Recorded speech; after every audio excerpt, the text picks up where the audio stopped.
I hope we finish this before I make my exit na malagyan kayo ng isang GSIS and you have your own bank.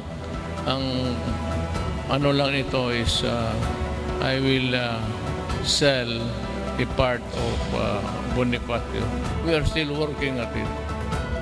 Pero gusto ko lang maiwan. Bago ako maiwan, gusto kong maglagay ng malaking pera para sa armed forces. That was President Rodrigo Duterte reiterating government's plan to raise funds for soldiers by selling or leasing parts of Fort Bonifacio.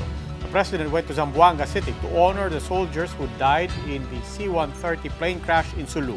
The base's Conversion and Development Authority says nothing is definite yet about that plan, but that they are indeed looking for funding sources to beef up the benefits granted to soldiers. Good evening, I'm Gretchen Ho. I'm Robbie Alampa. You're watching The Big Story. Let's start with the death toll from the C-130 plane crash in Sulu. Now, that's already risen to 53 after one of the wounded succumbed to his injuries. While the black box has already been recovered, the military is hard at work trying to identify the rest of the bodies. Patricia Mangune has the big story. The number of the military personnel who died due to the C-130 crash has risen to 50. One of the wounded soldiers has just succumbed to the injuries he sustained in the ill-fated plane. Authorities have so far identified 16 of the fatalities. The Armed Forces Western Mindanao Command said the process has been a challenge because the remains of the soldiers were charred beyond recognition after the incident. The command is now working with police forensics for the DNA tests. Yung mga identified na within this week, ma-travel na, ma-transport na. But for yung mga unidentified, we are still waiting for the SOCO investigation. Baka siguro ang pinaka-earliest na makuha ng result yung SOCO kung DNA, sabi nila mga 5 to 7 days. The black box and flight recorder of the C-130 plane was also recovered from the crash site. These will be examined by Air Force pilot investigators to find out the cause of the incident. According sa investigating team, yung mga last transmission yata nila, yung conversation ng mga pilots. Pero hindi ako masyadong aware sa technical aspects ng mga equipment na yun. New commander of the Army's 4th Infantry Division, Major General Romeo Browner, recounted how he and his family were aboard the same plane just a few hours before it crashed. We were here already at around past 11 nung binalita sa akin that the C-130 na sinakyan namin a few hours before that ay bumagsak. No? Ako ay nalungkot, tumayo yung balahibo ko. Pasalamat ako, nagpadasal kami, nagpapilit kami ng kandila pa. The flag at Camp Evangelista in Cagayan de Oro is at half-mast in honor of the fallen soldiers. At least 5 cadavers will be brought to the Lambda airport today for military honors. The tentative plan is to bring some of the cadavers to Cagayan de Oro for military honors. There will be a vigil before they are transported to their respective hometowns in the adjacent provinces. For News 5, Patricia Mangune. We are One News. What are the next steps of the military following the retrieval of the C-130 black box? To discuss this, joining us is General Cirilito Sobihana, Chief of Staff of the AFP. Good evening, General Sobihana. Good evening. Robbie po nandito. General, Yeah, Robbie. Yes. Good evening. General, nakuha na po yung black box. How soon can we get information from that? Or meron na po ba tayong update? We have to send the black box containing yung data flight recorder and the voice cockpit recorder. Unfortunately, we don't have the local capability to open it and see what is inside. Dadalhin po natin ito, ipadala natin sa US and we are already communicating with our counterpart. And they promise to do it as soon as possible.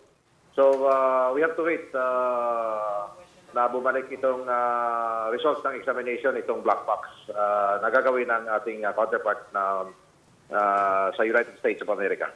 What does that mean in terms of the timeline? Gaano katagal po yan bago makabalik sa atin? And what kinds of information ba po ang pwedeng ma-yield ng black box? Unang-una, yung sa flight data recorder, makikita kung what's the speed, the wind direction, and other flight data details. No? I could not elaborate because I am not technically inclined. Ang voice cockpit recorder naman, as I was told, no, na malalaman natin kung ano yung huling conversation ng piloto, crew, at saka yung people on the ground. Okay. General, if you don't mind, samantalahin ko na rin po kasi kanina binanggit ni Pangulong Duterte that they are considering again selling or leasing parts of Fort Bonifacio to raise funds for our soldiers. May alam po ba kayong update tungkol dyan sa planong yan? In one of our conferences, I think a few years back, no, I remember the President telling us to look at our military bases, camps, and reservations. Kung may mga economic potential and we have to lease it to interested investors. So lease yung pinag-usapan. In fact, in Fort Bonifacio, mayroon na kaming na-free up na when I was the Commanding General of the Philippine Army, mayroon na tayong na-free up na around 17 or 16, more than 16 hectares. Yun yung i-open natin to interested investors na pwedeng gamitin for mixed use. Hotels and other amenities na appropriate sa lugar. Considering its proximity to the BGC, it's a prime lot, no? Prime area. So if that will happen, I think huge amount of money will be collected out of the lease payment. At kung mayroon tayong enabling laws na yung kikitain sa mga pinapaupang property ng military ay mapunta rin sa Philippine Army kung ang military reservation na yun ay belongs to the Philippine Army, ganon din sa Air Force at saka Navy. Okay, maraming salamat po, General. General Cirilito Sobihana, Chief of Staff of the Armed Forces of the Philippines. The crash in Patikul, Sulu, which claimed the lives of 50 soldiers, still comes as a shock to the families they left behind. One of the casualties was even on the brink of retirement. Camille Samonte with their story. Families and friends of the soldiers killed in a plane crash in Sulu last Sunday are left shattered. They have yet to accept the tragic incident that took the lives of their loved ones, just like the family of 28-year-old Private First Class Marken Gonzalez. Hindi pa kami alam kung anong gagawin namin kasi nandito naman kami sa bahay, hindi kami makatulong. Mahirap talaga. Sakit sa damdamin talaga, ma'am. Mahirap talaga kasi ang bago-bago pa. Hindi pa namin nakita yung bangkay niya. Jeb said his brother and the other soldiers were bound for Jolo on Saturday night, but the flight got canceled. The next day, Marken and his colleagues flew on the C-130. Marken was originally deployed in Surigao and was supposed to be transferred to Jolo that fateful morning. Kung alam namin kung ganun nangyari sa kanya, hindi lang sa tutuloy doon kasi yun palang na niya sa buhay. Combat Pilot Major Michael Bonelarao was already planning to retire and live with his family abroad when the tragic incident happened. He's also described as a good friend and example to others. One of his close friends also shared how passionate Michael is about his job. Sobrang mahal na even though yung return of service is only up to a number of years, he went beyond those years because he still loved it. In fact, kung hindi lang dahil na lahat ng family members niya nasa Canada, for sure he would stay until retirement. Private First Class Marken and Major Mike were among the 50 military men killed in the Sulu plane crash. While their death had been sudden, they will be remembered as heroes who sacrificed their lives to serve the nation. For News 5, Camille Samonte, We Are One News. These are the other big stories tonight. A variant believed to be more infectious than the Delta variant has spread to more than 30 countries, but the World Health Organization maintains it's still a variant of interest. Pugpong ng pagbabago is willing to extend its July deadline for Davao City Mayor Sara Duterte as the presidential daughter has yet to decide if she will run for president. And more than 100 metric tons of tilapia and bangus died at the Taal Lake. Is the fish kill a repercussion of the volcano's unrest? We will find out after the break.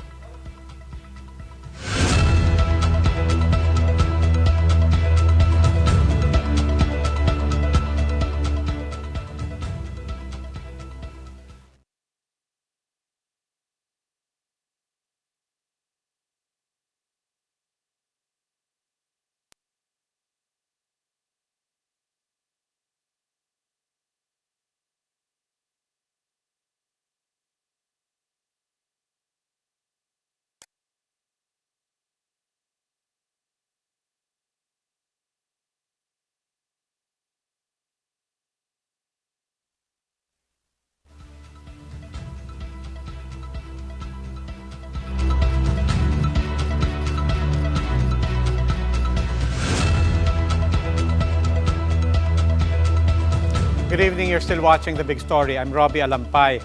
Taal Lake fishermen now are appealing to authorities to allow them back into the area to save a portion of their livelihood. That's after a reported fish kill wiped out more than 100 metric tons of fish. Greg Gregorio with this report. This boat is loaded with rustic iron sheets that Jimboy, his wife Merla, and some of their relatives saved from their old house in the Taal Volcano Island. But on their way back, the family was apprehended by personnel from the Philippine Coast Guard.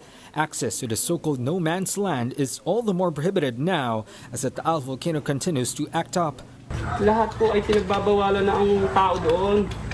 Jimboy and his family have been taking refuge in an evacuation center for more than a year now. Ngayon lang po naman po kami nakapunta po dahil kinuha lang po namin, sayang lang po rin kung pungari. May bili po ng bigos na mga po na kami pakain sa mga anak ko. Latest report from FIVO says that Taal's condition is still the same as the previous days. Sulfur dioxide emission averaged at almost 5,200 tons per day on Monday and had steam reach plumes that rose as much as 3,000 meters high. Aside from that, 39 volcanic earthquakes have been recorded in the last 24 hours.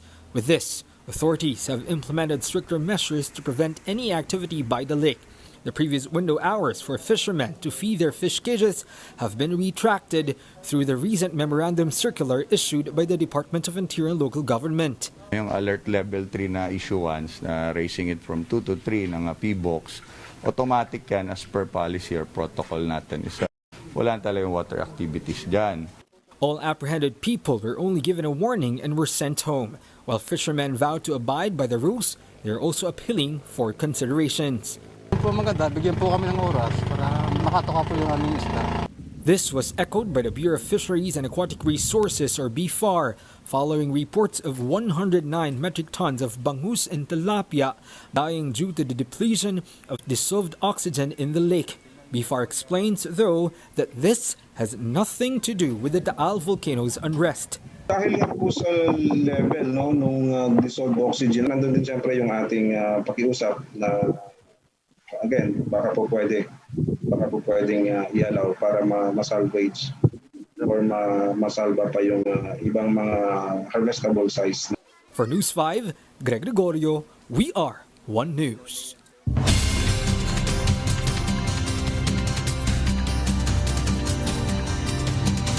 Time for an extra's look at some of the day's big stories. The Philippines has administered 12 million COVID-19 shots, 4 months since it kicked off its mass vaccination program. More than 8.8 million Filipinos got their first dose, while close to 2.9 million were already fully vaccinated. The Health Department has expressed optimism that the country will achieve population protection by November. The country's inflation rate has eased to 4.1% in June, slower than the 4.5% recorded in May. This as transportation costs had a slower rise due to low base effects. This is the country's lowest inflation clip yet for the year. On average, inflation for 2021 is already at 4.4%, exceeding the central bank's target band. And San Miguel Corporation will collect toll fees along Skyway Stage 3 starting July 12. SMC said it will implement fees lower than its original proposal in lieu of the pandemic. SMC President Ramon Ang said revenues will be used to ensure efficient operations on the elevated 18-kilometer expressway. The DOH is assuring the public that the new COVID-19 Lambda variant has yet to be detected in the Philippines. DOH Secretary Francisco Duque also repeated the World Health Organization's pronouncement that the Lambda is a variant of interest, meaning it is still under monitoring. Duque says the country will further tighten its border controls to prevent the entry of the Lambda variant. DOH Technical Advisory Group's Dr. Ana Ong Lim told the chiefs that there is still limited information on its features, but that getting vaccinated is still the best protection against any variant. Yung pinaka-feature niya is increased transmissibility. Wala nang ibang masyado pang information regarding whether it's actually going to cause more severe disease or more deaths.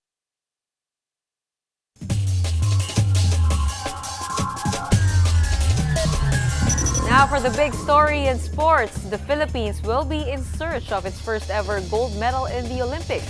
And with pole vaulter EJ Obiena and track star Christina Knott joining the pack, this dream might soon become a reality. A look at their preparations in my report. Can he join Nielsen? Oh, he can!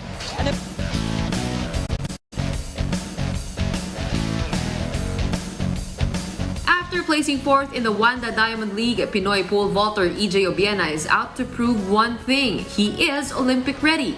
He kept pace with the world's best, clearing 5.82 meters in the competition.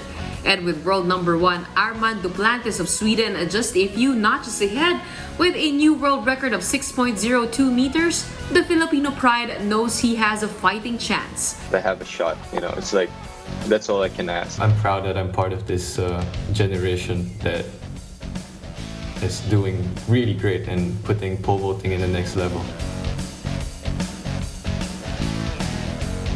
The SEA Games gold medalist has been smashing his personal best and even the national record. Last Saturday, EJ claimed gold in the 2021 Tabi Stabhops Gala Street Pole Vaulting Competition, beating again Olympic champion Thiago Braz. He credits his performance to world-renowned coach Vitaly Petrov. Keep saying, just keep moving forward. Your job as an athlete is to go in the track and leave a better athlete. Training alongside the Olympic champion also gave him a needed boost. You see him live what he says, and if someone says to you, you just gotta stick to it. Like Obiena, track star Christina Knott is bent on breaking her personal best. I'll be running the 200 at the Olympics, and I'm still in the 23s. My goal is to break 22, and me breaking 22 will obviously be me breaking the national record. The SEA Games gold medalist is ready to face a different kind of Olympics. As athletes, we feed off of the energy of the crowd, so that's a big change. But before she heads to Tokyo, Knott had to overcome testing positive for COVID-19. Aside from doubling up on training, Knott is taking COVID protocols more seriously. Just because no one else is doing it, especially now that we're in a more vaccinated world, a lot of people are not wearing their masks. I'm fully vaccinated. Regardless, I'm going to be wearing masks everywhere I go. Together with 17 other Pinoy athletes, both Obiena and Knott are out to get for the Philippines its first ever gold medal in the Tokyo 2020 Games. Gretchen Hall, We Are One News. Time for another quick break. When we return, the presidential daughter may not be deciding within the month if she will run for the country's top post, but her party is confident that she will follow her father's footsteps. And not even billionaires are spared from the BTS craze. The big boss of Very Fast Food, which sells BTS meals, just showed that he's got moves like butter. A look at his dance after the break.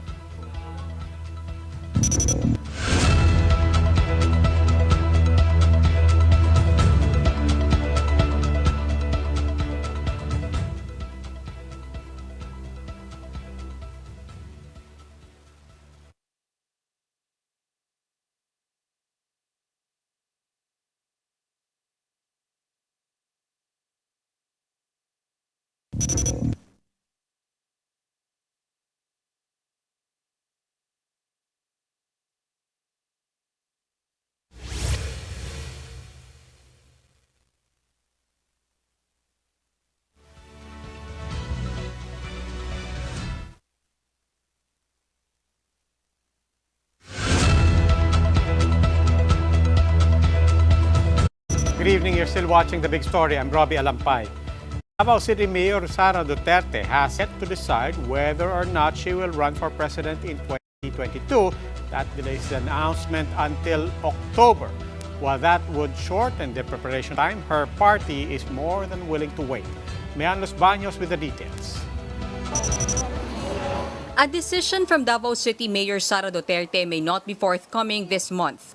With one term left in Davao City, her party Hugpong ng Pagbabago says the presidential daughter is taking her time to decide. Mahal na mahal niya ang mga taga Davao City, and of course her family is also in Davao City. So it's a big move for her if she leaves Davao to come to Manila. The party said recently that Sara is expected to announce her 2022 plans this month. But Hugpong Secretary General Anthony Del Rosario said it's willing to wait until October for the younger Duterte's decision. Kami ang nagsasabi, ma'am, can you make a decision earlier? Para at least maka-prepare tayo. Ang sagot po niya is, we'll just have to make do with October, di ba? When I make a decision in October, I realize it's late, but we just have to work around it. Should she run, Duterte is confident that she has a clean slate. Wala naman sa akin. Kasi wala naman silang masasabi sa akin eh. Kahit na anong gagawin nila, wala silang maisasabing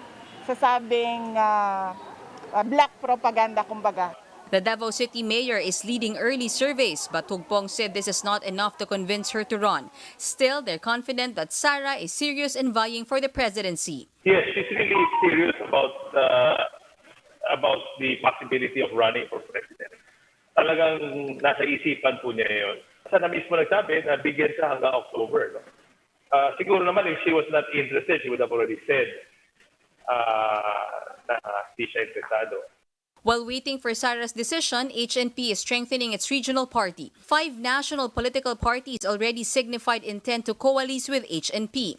That includes Lakas CMD of former President Arroyo, Nationalista Party of the Villars, PMP or Partido ng Masang Pilipino of former President Estrada, PRP or People's Reform Party of the late former Senator Miriam Santiago, and NUP or National Unity Party. But what if Mayor Sara in the end decides not to run for president? May iiyak kaming lahat sa HNP kung hindi siya matuloy as president. Kasi we really believe in her. Reporting for News 5, Mayan Los Baños, we are One News. In world news, most COVID-19 rules are likely to end in England in 2 weeks' time, as British Prime Minister Boris Johnson laid out plans to ease lockdown. That includes an end to social distancing and mask wearing. There are also plans to reopen nightclubs, remove limits on hospitality venues, and large events like sports matches or concerts. People will also no longer be instructed to work from home. 64% of UK's population has been fully vaccinated. Johnson said a final decision would be announced by next week.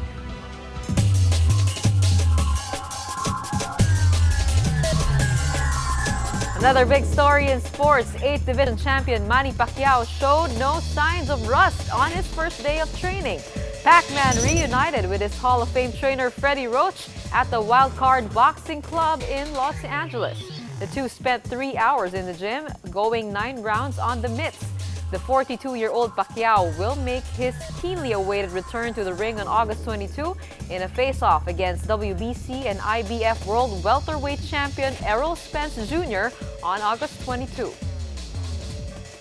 And in volleyball news, as the Premier Volleyball League is set to open its highly anticipated season on July 17, rumors have been circulating about one team backing out from the league.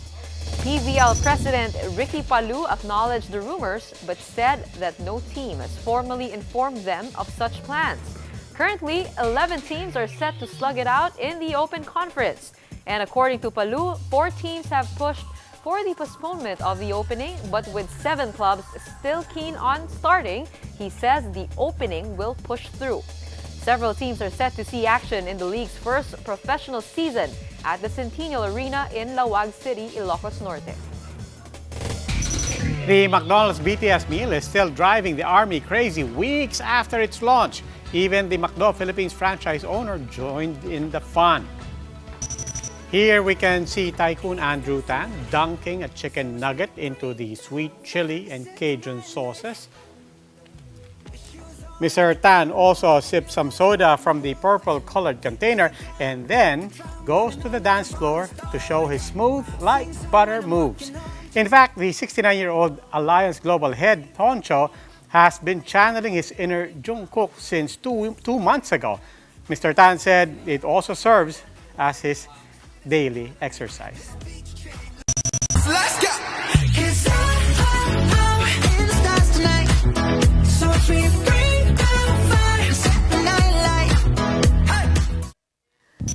He's looking a little bit Korean too, di ba? No, I mean, good on him. I mean, okay, saludo tayo kay Mr. Tan. You know, okay yung ganon. Kasi, you know, we've been reporting that BTS promo for weeks. Dahil doon nagutom ako, nakailang order na ako ng meal na yan. Oh, pero ako, tumikim naman ako, hindi naman ako natutong magsayaw. Pero ako, parang gusto ko kasi kailangan mag-workout pagkatapos eh. Keep healthy! That wraps up today's big story. Catch us again tomorrow at 8 p.m. on Signal Channels 8 and 250. Please like our Facebook page, One News. For more in-depth analysis, visit our webpage, onenews.ph. Mask on. Wash hands. And stay safe, Philippines. I'm Robbie Alampay. And I'm Gretchen Hall. We are One News. Have a good evening.